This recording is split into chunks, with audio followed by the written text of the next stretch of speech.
បាទសូមគោរពនឹងជម្រាបសួរបងប្អូនពុកម៉ែជនរួមជាតិជាទីគោរពនិងជាទីរាប់អានពីខ្ញុំស៊ូនិពន្ធថ្ងៃ1ឧសភាក៏ប៉ុន្តែមិញហ្នឹងថាស្ទាក់ស្ទើរតែចង់គេងបន្តិចតែចង់និយាយបន្តិចអីបន្តិចអញ្ចឹងណា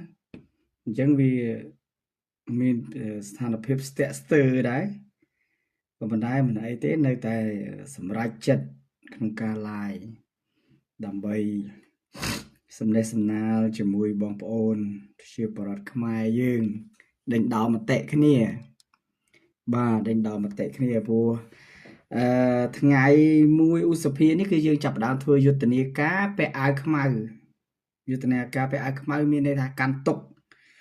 ព្រោះប្រទេសរបស់យើងក្រោមការដឹកនាំរបស់លោកតកូលលោកហ៊ុនសែននេះគឺរលាយហិនហោចហើយគឺយើងមិនអាចយកទឹកដីយើងមកវិញបានទេដោយសារតែត្រកូលលោកហ៊ុនសែនគឺមិនអនុញ្ញាតឲ្យប្រជាពលរដ្ឋខ្មែរឬក៏អ្នកប្រជាធិបតេយ្យទាមទារទឹកដីខ្មែរមកវិញបានទេមូលហេតុ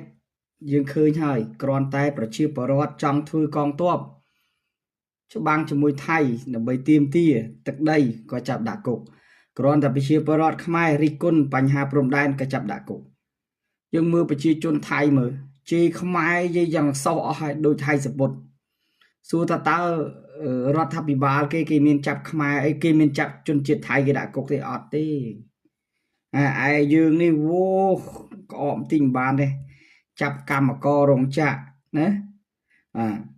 ចាប់អីគេ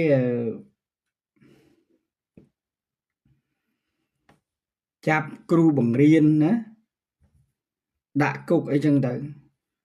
ណាយើងចាប់ធនធានមនុស្សដាក់គុកអស់ហើយមានស្អីទៀតបានបណ្ដាបដិបត្តិធនធានមនុស្សទៀតអានឹងចឹង